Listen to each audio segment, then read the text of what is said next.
চট্টগ্রাম শাহ আমানত আন্তর্জাতিক বিমানবন্দরে নাট্যাভিনেত্রী অনামিকা জ্যোতি সহ 2 যাত্রীর কাছ থেকে 733 গ্রাম স্বর্ণ উদ্ধার করেছে জাতীয় নিরাপত্তা গোয়েন্দা এনএসআই ও শুল্ক গোয়েন্দা বিভাগ। এর বাজার মূল্য প্রায় 69 লাখ টাকা।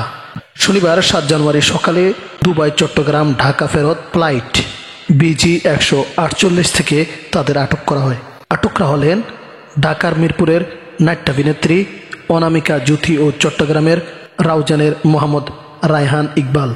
এ বিষয়টি নিশ্চিত করেছেন শাহ আমানত আন্তর্জাতিক বিমানবন্দরের জনসংযোগ কর্মকর্তা প্রকৌশলী মোহাম্মদ ইব্রাহিম খলিল। তিনি বলেন, সকাল 9টা 50 মিনিটে গোপন তথ্যের ভিত্তিতে বিমানবন্দর পরিচালকের নির্দেশনায় এনএসআই চট্টগ্রাম বিমানবন্দর টিম ও শুল্ক গোয়েন্দা যৌথভাবে ওই বিমানের ভেতরে ঢুকে 2 যাত্রীকে তল্লাশি করে।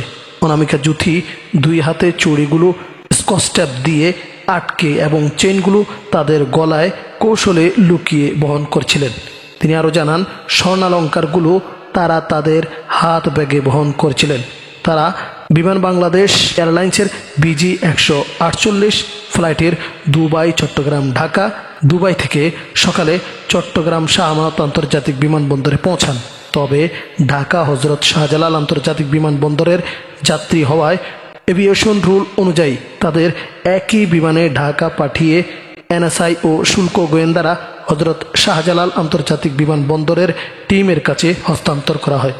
উদ্ধার হওয়া স্বর্ণালঙ্কারের মূল্য 68,96,462 টাকা।